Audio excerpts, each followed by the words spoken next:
Have you ever wondered what it's like when a country turns on itself, when neighbors become enemies, and the past is erased in a fury of revolution? Today, we're rediving deep into one of the most turbulent and complex periods in modern history.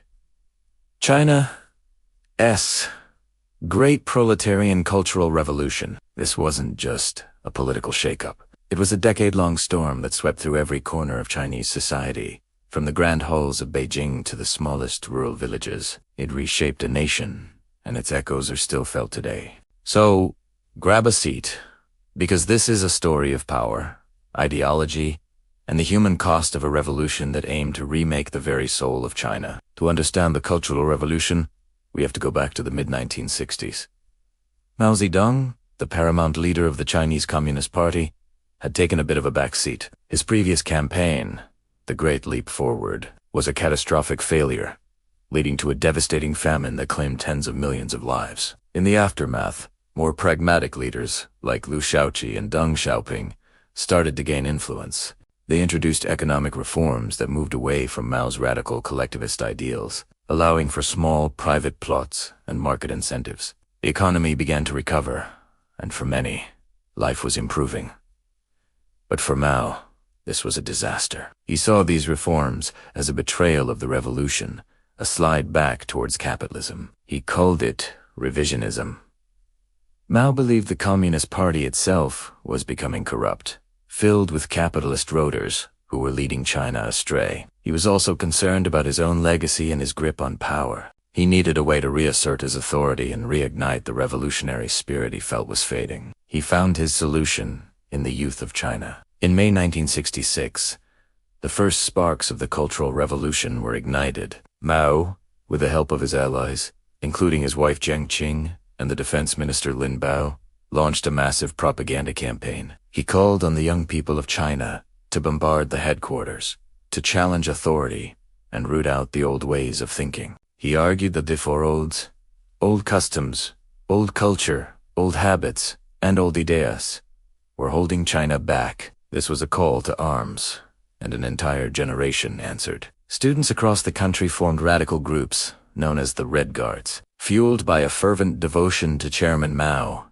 they became the vanguard of his revolution, waving their little red books, collections of Maoist quotes they took to the streets. At first, their targets were teachers, school administrators, and intellectuals, accused of perpetuating bourgeois ideas. Public humiliation sessions, known as struggle sessions, become a common. People were forced to confess to crimes they didn't commit, often enduring brutal physical and psychological abuse. Soon, the chaos spilled out of the schools and into society at large. The Red Guards began to destroy anything considered part of the Four Olds.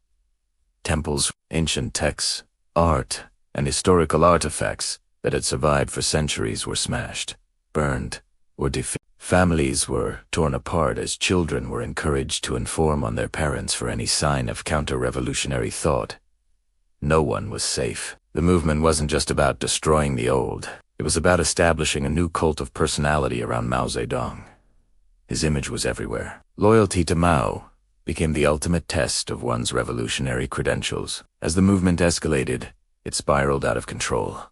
Different factions of Red Guards, each claiming to be the most loyal to Mao, began fighting each other for dominance. Cities were plunged into a state of near anarchy. Factories shut down as workers joined the revolutionary fervor, and the economy, which had been recovering, took a nosedive. The very party officials Mao had initially targeted were purged. Liu Shaoqi, the president of China, was labeled the #1 capitalist roader, stripped of his power, and died in prison under horrific conditions. Deng Xiaoping was also purged and sent to work in a tractor factory. Seeing the country on the brink of civil war, Mao had to step in to restore order. But he didn't use the police or the government. Instead, in 1968, he called in the People's Liberation Army to put down the Red Guards he himself had unleashed. But the revolution wasn't over. It just entered a new, equally brutal phase. The down-to-the-countryside movement began. Millions of the same urban youth who had served as Red Guards were now sent to rural areas to be reeducated by the peasants. For these young people, who had grown up in cities, life in the countryside was a shock. They faced backbreaking labor, harsh living conditions, and the disillusionment of being cast aside by the very leader they had worshipped. Many would spend a decade or more of their lives in exile from their homes and families. Meanwhile, the power struggle at the top of the Communist Party continued. Lin Bao, Mao's handpicked successor and a key architect of the Cultural Revolution, saw his own power grow immensely. But Mao became suspicious of Lin's ambition. In 1971, the government announced that Lin Bo had died in a plane crash in Mongolia while allegedly trying to flee after a failed coup against Mao. The official story was a shock to the public, who had been taught to revere Lin Bo as Mao's closest comrade. This event created a crisis of faith for many Chinese people, who began to question the endless political turmoil. The final years of the Cultural Revolution were dominated by the Gang of Four, a radical political faction led by Mao's wife, Jiang Qing. They controlled the media and culture, enforcing a strict ideological line. Art, film, and literature were reduced to crude propaganda, with only a handful of revolutionary model operas permitted. Life for ordinary people was a monotonous grind of political study sessions and denunciations, all while the economy stagnated and education was in ruins. An entire generation lost their chance at a proper education, becoming what's known as the Lost Generation. The end of this tumultuous decade finally came with the death of Mao Zedong in September 1976. His passing left a massive power vacuum. The Gang of Four made a bid to seize control, but they were outmaneuvered.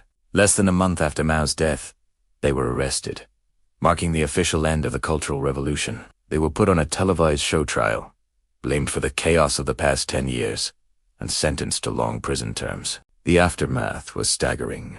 The Chinese Communist Party itself later officially declared the Cultural Revolution a catastrophe.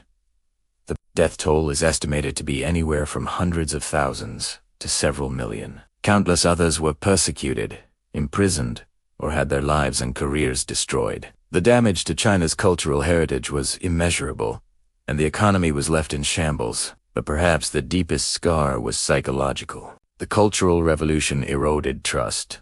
Trust between individuals, trust in the government, and trust in the party. It left a legacy of trauma and cynicism that would take generations to heal. After the chaos, Deng Xiaoping, who had been purged twice, returned to power. He initiated the era of reform and opening up, moving China away from radical ideology and towards economic pragmatism. This new direction would set China on the path to becoming the economic superpower it is today. In a way, the modern China we see now was born from the ashes of the Cultural Revolution. So, why is it important to remember this period? Because the Cultural Revolution serves as a powerful and cautionary tale about the dangers of absolute power, personality cults, and radical ideology. It shows what can happen when critical thinking is suppressed and a society is consumed by political fervor. The story of the Cultural Revolution is not just Chinese history. It's a profound lesson for all of humanity. Thank you so much for joining me on this deep dive. I know this was a heavy topic,